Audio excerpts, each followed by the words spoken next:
the very beginning, didn't she? Lilly Moore started her career with the Citizen Tribune.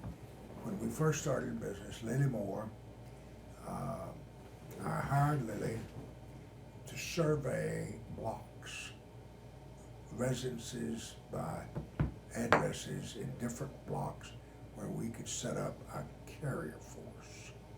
That's what she was hired to do. And she did that, and about where you were sitting, there was a big window. That window that's over there was over here. And she came back in one day and she said, I think I'm going to work for you. And I said, what can you do? And she said, well, I think I'll just be a proofreader. And we hadn't started even production yet. And so we started production, and then it became the first proofreader. Now there was another gal that at that time was writing a column, Solana Gill. And it was a people's column. In other words, who's coming to dinner and all that kind of stuff. Solana Gill wrote that column, and she had written it for the Gazette, very frankly, all those years. And she got mad at them and come to work for us. Well, when Solana died, Lilly says, I never promoted Lilly. I never promoted her from doing the names on the streets. She came in and said, I think I want to write that column. And then when the woman's editor, we had two or three about that come along. We'd been through 4 or 5 of those, and probably by the 80s, Lilly had been here 10 or 15 years, and one of them resigned, and she came in and she said, I know you don't think I can do the job, but I'm starting as women editor in the morning. And I said, really? And I said, if I got anything to say about it? She said, no, that's what I'm going to do. And so Lilly became the women's editor, and probably about 1980, I suppose, and did just a beautiful job, and carried on the tradition of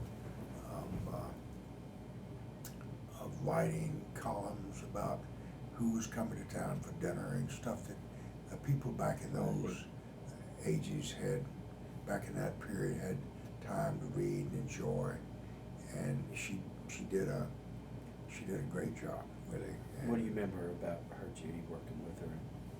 Well, her attitude, the way she felt, her personality. But we would be a rainy Monday, and she'd come in, what a beautiful day God's give us. and she was always had a great attitude toward her job and the people around her. And probably the greatest thing that Lilly ever did for us is what you do today. She said, we will have. Lilly made some decisions around here that people don't realize she made. We will have the scripture verse for today in the paper, and I'll tell you what it's going to be. Yeah. And she put that on the editorial page, and we still do. Judy, did you ever try walking into Jack's office and telling him how it would be? No. But Lilly did. And I'm going to tell He would say Martin. I'll tell you one funny story. Now, this is not from print, but we had a managing editor by the name of Bill Hodges. And Bill had worked for the News Sentinel. And Bill was probably our first managing editor. And the composing room was about where the advertising department is. Where we're sitting was the advertising department, and the composing room was about where the news department is, and there was a double door going back into the paste up area and the typesetting area.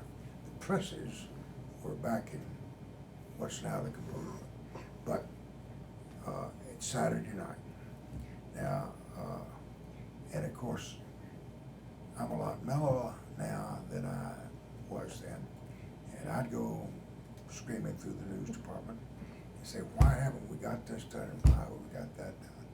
And Bill would try to say, Jack, we're going to get it done, we're going to get it done. Now get excited about it, we just don't get it done, and everything. And so, one Saturday night, Bill and I made this up. I borrowed a blank gun, and I went back into the paste-up area. And Lily's desk sat between the newsroom and the paste-up area.